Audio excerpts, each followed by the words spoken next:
big thing. Getting healthy was big for him, and having the chance to get into the game was exceptional for us too. It's a great learning process. Young kids getting in and playing, and I thought he ran well when he went in. What do you do with the quarterbacks this week? I mean, do you go into it wide open, competition, or how's that work for you? The same thing as Dan told y'all before. We chart everything they do all week. We chart it, and we give them results daily, what they've done.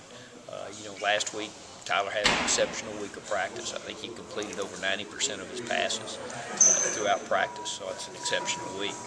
It shows you that somebody was ready to play. As a coach, you put barriers of what you look for on a quarterback and when he goes, and obviously he showed us that he was ready to play for that week. And we're going to do whatever it takes to win, whatever it has to take.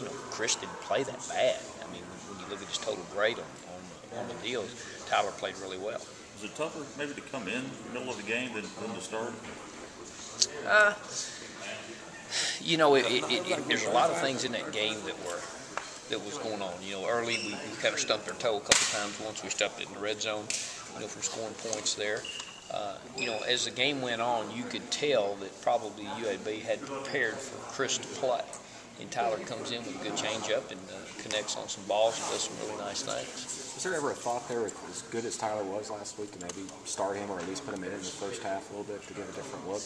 Well, again, like we said, Chris wasn't playing that bad. It wasn't like he was just really messing it up. Yeah. I mean, it was a situation he had missed one or two throws.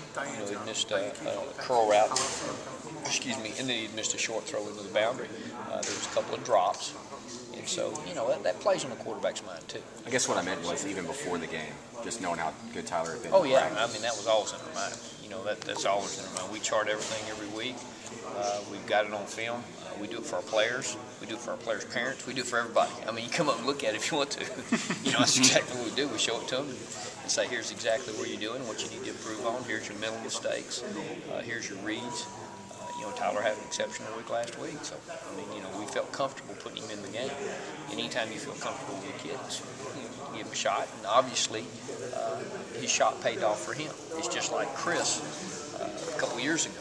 When he came in, he had an opportunity, he had prepared, and he was prepared to play and did a nice job. What does Tyler do well right now? I'm sorry? What does Tyler do really well right now that you like when he gets in? It's just executing the game plan. That's the big part of it. When you go through and you look at it, you put down everything on paper.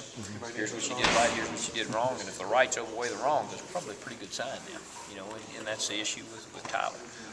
He grasped, he understood what we were trying to get done, and high completion averages throughout the week was good.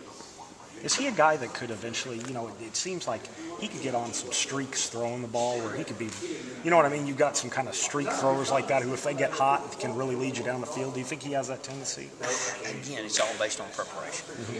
For you to say it's a streak or me to say it's a streak, I hope it's prepared. He's prepared well for him to understand exactly what the coverages are and what the reads are. And, when that happens, the game slows down for a quarterback. All of a sudden he sees things that he hadn't seen before. He's like, wow, that's pretty easy. How much do you think Tyler opened up the run game with the passes he was completing in that second half? Well, I think he did. I think that obviously helped us a bunch here in that area. First half wasn't great. Second half we played a lot better. I think we doubled our output offensively in the second half. So obviously it's a lot better half for us. Dan says that it's always a wide open competition to start. I mean, has Tyler, how long has he had that mentality that he's good enough to be able to start? Well, again, you got to look back throughout the deal. He was a little banged up there early. He came off the LSU game and he got a knee brace on the next week. So it's pretty hard. Our main concern is the health of our kids. We don't want to put them in a bad situation where they're not ready to play. And, we monitor that every week. You don't want to put a guy out there on one leg. You don't want to put a guy out there that's beat up or bruised up or something's wrong with him. And so, we monitor. We don't always tell y'all because the first thing we tell y'all goes in the newspaper, and then people can prepare for us. And so we monitor that each week. We make sure that they're healthy, make sure they're ready to go, and it also shows up on those sheets that we turn into them each day, what they've done.